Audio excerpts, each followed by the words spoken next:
Of the more than 2,000 Mustang pilots who died in the European theater of operations during World War II, most weren't shot down by German fighters. They died from something far more insidious, the aircraft that was supposed to protect them. The P-51 had a mission abort rate of 30% during the winter and spring of 1944 due to mechanical reasons, when the average for all USAAF aircraft was 8%. But the real cost to the Army Air Forces was far worse than the numbers suggest. And now you're going to understand why. When people think of the P-51 Mustang, they usually imagine the legendary long-range fighter that escorted bombers to Berlin and dominated the European skies. And technically that's true, but what's rarely mentioned is the price it extracted from its own pilots before any German had a chance to shoot at them. The P-51 was hastily designed in 1940 when the British Purchasing Commission asked North American Aviation to build fighters for the RAF. Instead of manufacturing the outdated P-40 Warhawk under license, the design team promised something better in just 120 days. And they delivered. The prototype first flew in October 1940, an impressive engineering achievement considering the design's complexity. But that development speed had consequences, many of them. The problem started with the heart of the aircraft, the Rolls-Royce Merlin engine, later manufactured under license by Packard as the V1650.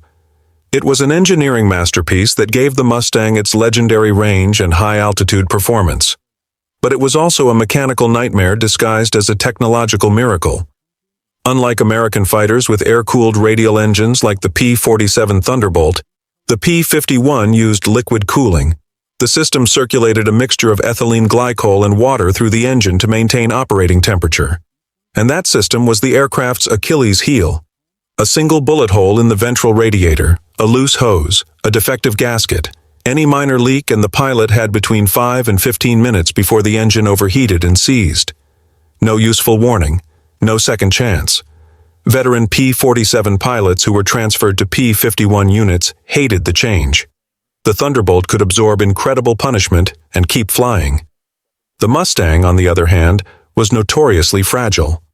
A hit that a P-47 would have shrugged off meant a death sentence for a P-51 pilot over enemy territory. But the problem wasn't just combat vulnerability. It was what happened on routine flights, on normal takeoffs, on days without a single German in the sky.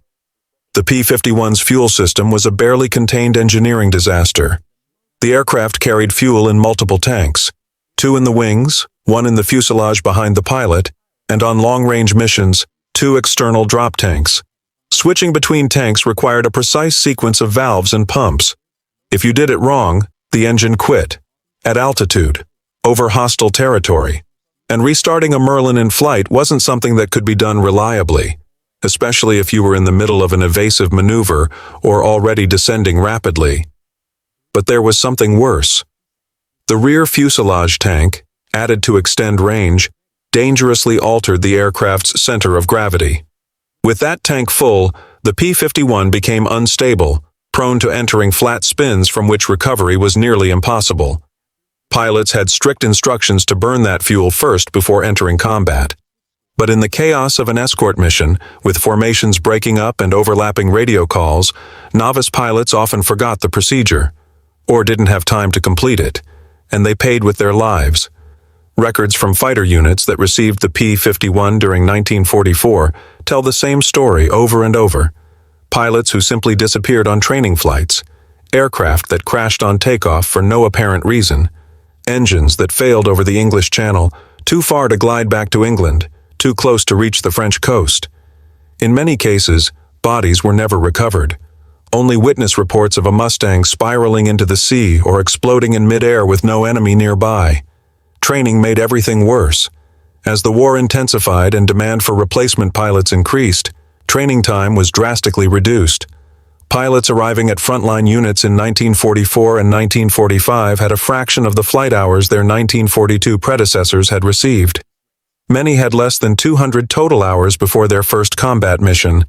And of those 200 hours, maybe 20 or 30 were in the P-51 itself.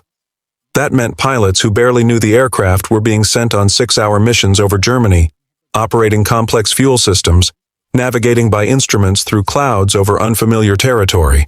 And oh yes, they were also supposed to fight veteran Luftwaffe pilots with years of combat experience. The result was predictable. Training accidents skyrocketed. Mid-air collisions during formations. Pilots losing control during basic aerobatic maneuvers. Tailwheel landings that ended in ground loops because the pilot didn't have enough experience with the P-51's ground handling characteristics. The Mustang was notoriously difficult to take off and land compared to aircraft like the P-40 or P-47. Forward visibility was terrible due to the long nose, and the narrow landing gear made it unstable on runways with crosswinds. There was a particularly revealing accident in the spring of 1944. A newly arrived pilot was practicing aerobatics over his base in England. He decided to do an 8-point roll, a standard maneuver. Halfway through the roll, while the aircraft was inverted, the engine quit. The subsequent investigation determined that sediment in the fuel had blocked the feed line when the aircraft was upside down. The pilot didn't have enough altitude to recover. He died in front of his brother and nephews who were watching from the ground. That type of failure wasn't unique. The Merlin's fuel feed system depended on gravity and pressure in certain configurations. When the aircraft was in extreme attitudes, especially inverted or in steep dives, fuel could fail to reach the engine consistently. Experienced combat pilots knew this and avoided certain maneuvers. Novices learned it the worst possible way. And then there were the header tanks. These small reservoirs in the cooling system were designed to separate air bubbles from the coolant and maintain pressure in the cylinder assembly.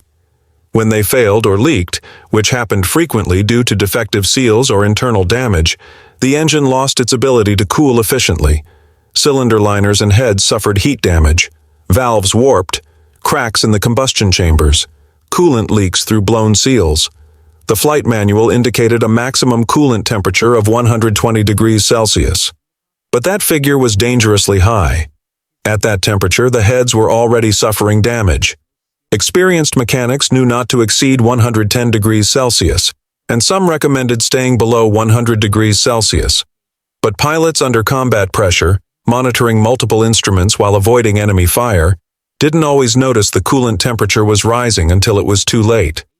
Coolant leaks left characteristic trails of white vapor behind the aircraft. In combat, that was a death sentence. German pilots quickly learned that a Mustang with a white vapor trail was easy prey. The engine would seize within minutes, turning the sleek fighter into a high-performance glider weighing over 4 tons. If you were lucky and over friendly territory, maybe you could make an emergency wheels-up landing. If you were over Germany, your war had probably ended one way or another. But even when everything worked perfectly, the P-51 demanded constant attention. Pilots had to manually adjust fuel mixture, propeller RPM, manifold pressure, and coolant temperature by adjusting radiator shutters. All this while flying in tight formation, scanning the sky for bandits, navigating, and listening to radio communications. It was like trying to play chess while driving a race car in heavy traffic. And you were doing this for 6, 7, sometimes 8 hours straight. Pilot fatigue became a serious problem. Escort missions to Berlin and beyond were mentally and physically exhausting. Pilots flew at altitudes where the temperature was minus 40 degrees Celsius, breathing pure oxygen through masks for hours, with heated flight suits that often failed. Dehydration was common because it was nearly impossible to drink or eat during flight. And all that time, you had to maintain absolute concentration because a second of distraction could mean a collision, losing your formation, or not seeing the Mi-109 approaching from your blind spot.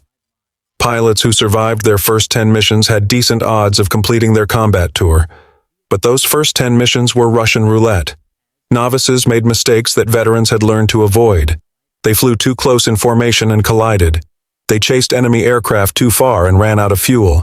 They forgot to switch tanks at the right time and their engines quit. They entered clouds and lost spatial orientation, crashing before they could recover. There was an unwritten rule among P-51 pilots.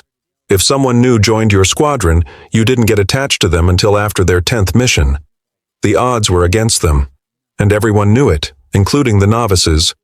But nobody talked about it directly. It was one of those tacit truths that existed in the margins of conversations, in the looks veterans exchanged when another replacement pilot arrived. Ground crews did what they could. They worked 12 and 16-hour shifts, often outdoors in the British cold, trying to keep the Mustangs flyable. But there were too many aircraft and too few experienced mechanics. Spare parts sometimes took weeks to arrive, and some of the problems were inherent to the design, not something that could be fixed with better maintenance. The pressure to maintain high availability rates was intense. Commanders needed every available aircraft for escort missions. That meant aircraft with minor problems were often declared fit to fly when they should have been grounded for deeper repairs. A small coolant leak that will probably hold for one more mission. A fuel system that works, you just have to be careful with the switching sequence. Brakes that are a bit worn but still serviceable. Each of those small defects was a time bomb, and with enough aircraft flying enough missions, the odds guaranteed some of those bombs would explode. Literally, in some cases. There were documented cases of P-51s that simply exploded in midair without warning. Investigations suggested that fuel vapors accumulated in the fuselage had been ignited by an electrical spark or engine heat. The Mustang's tight design meant fuel, electrical systems, and hot engine components were all in close proximity. An efficient design in terms of weight and aerodynamics, but dangerous if something went wrong. External drop tanks added another level of risk. These thin paper or metal tanks mounted under the wings for long-range missions were prone to leaks, and dripping fuel was sometimes ignited by hot exhaust gases from the engine. Pilots had reported seeing flames behind their wings and having to jettison the tanks in an emergency before the fire spread.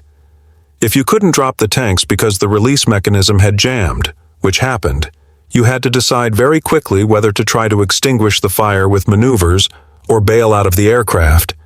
And bailing out of a P-51 wasn't as simple as it looks in movies. You had to disconnect the oxygen, intercom, safety harness, and seatbelt. Then you had to slide back the heavy canopy, difficult against high-speed airflow. Then you had to roll the aircraft inverted and literally fall out of the cockpit, hoping not to hit the tail stabilizer. All this while the aircraft was potentially on fire or in a spin. Pilots practiced this on the ground, but actually doing it under extreme stress with adrenaline flooding your system was completely different. Some pilots never got out of their aircraft. Post-accident investigations often found bodies still in the cockpit, harnesses still fastened. Maybe they'd been knocked unconscious by impact or G-forces. Maybe they were trapped by twisted metal. Or maybe they simply didn't have enough altitude to complete the exit sequence before the aircraft impacted. Flight psychologists of the era noted that P-51 pilots showed higher rates of combat fatigue compared to pilots of other fighter types. Part of this was due to the long escort missions, but part was also the constant stress of knowing your aircraft was fragile, that a minor mistake could kill you as easily as an enemy pilot, that you were flying a magnificent but flawed machine that demanded constant perfection. Despite all this, the P-51 accomplished its mission. The bombers reached their targets. Bomber losses decreased dramatically once the Mustang entered service in significant numbers. Air superiority over Europe was achieved, but that success came at a cost that rarely appears in popular history books. For every Mustang pilot shot down in air combat, another died from mechanical failure, pilot error, training accident, or some combination of factors that didn't involve a single enemy bullet. That's the statistic nobody wants to highlight when talking about the legendary P-51. It's not heroic. It doesn't fit the narrative of the invincible superfighter that won the air war. But it's the truth. And the pilots who flew the Mustang knew it intimately. They loved and hated the aircraft in equal measure. It would take you farther and faster than any other fighter. But it would also kill you for the smallest mistake, or for no mistake at all, simply because a 50-cent seal decided to fail over the heart of Germany. If you want to hear more stories like this, help us by subscribing.